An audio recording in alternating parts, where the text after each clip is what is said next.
আসসালামু আলাইকুম। গত ১৪-১৫ দিন ধরে গরুর খাদ্য নিয়ে এমন একটা সমস্যার মধ্যে পড়তেছিলাম যে গরুর খাদ্য নেওয়ার মতো কোনো স্কোপ নেই। প্রচণ্ড রকম বৃষ্টি আসে, সকালে আসে, বিকেলে আসে, দুপুরে আসে। মানে খাদ্যতে নিয়ে যাবো বা ভুসি যে বাড়িতে নিয়ে যাবো ওইরকম কোনো স্কোপ নাই। কারণ এই ভুসি বা খাদ্য যদি বৃষ্টির পানিতে পড়ে নষ্ট হয়ে যেতে পারে।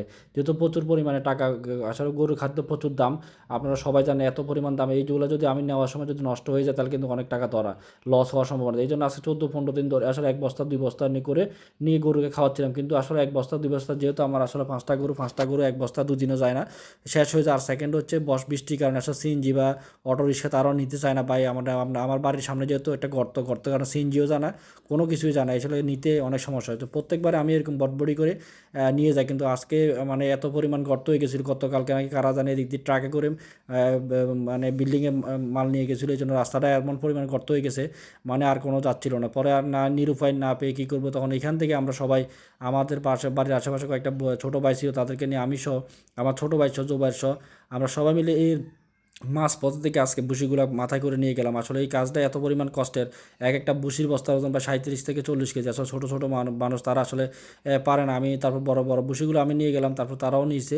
তাদেরকে আসলে অনেক ধন্যবাদ। তারা আজকে এই হেল্পটা না করলে হয়তো আমি আসলে আজকে ভুসি নিয়ে অনেক কষ্ট ব্যাক পেতে হতো। আমার ছোটো ভাই জুবাইরও ছিল, আমি ছিলাম, মেহেদি ছিল, তারপর আরও অনেক কয়েকজন ছিল। তাদেরকে সবাই মিলে আমাকে হেল্প করবো। তো অর্ধেক নামানো শেষ হওয়ার পরে যখন বটবটি বাড়ি ভাইকে বললাম তো চলেন আমরা আবার ট্রাই করে দেখি বটবটিটা ওঠে কিনা। তখন ছোটো যে আমার যে ভাতিজা ছিল বা কাকা বলে চলেন আমরা আবার ধাক্কা দিই। পরে যাক আলহামদুলিল্লাহ সবাই মিলে ধাক্কা দেওয়াতে ভুসিগুলা কিছু নামানোর পরে বটবটিটা উঠে যায়।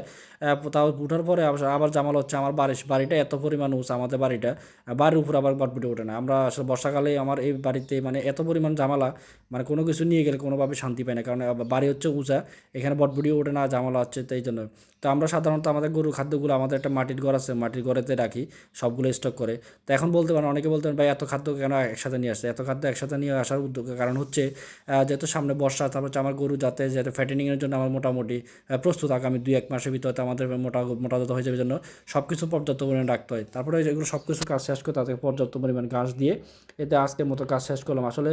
তো খামারি কাজগুলো আসলে এত পরিমাণ কষ্ট, এমনকি চ্যালেঞ্জিং। আসলে যারা করে তারা বুঝবে, যারা করে না তারা কখনোই বুঝবে না। তো আমাদের জন্য দোয়া করবেন যাতে আল্লাহ তাআলা আমাদের বারাকা দান করে। সবাই ভালো থাকুন। আসসালামু আলাইকুম।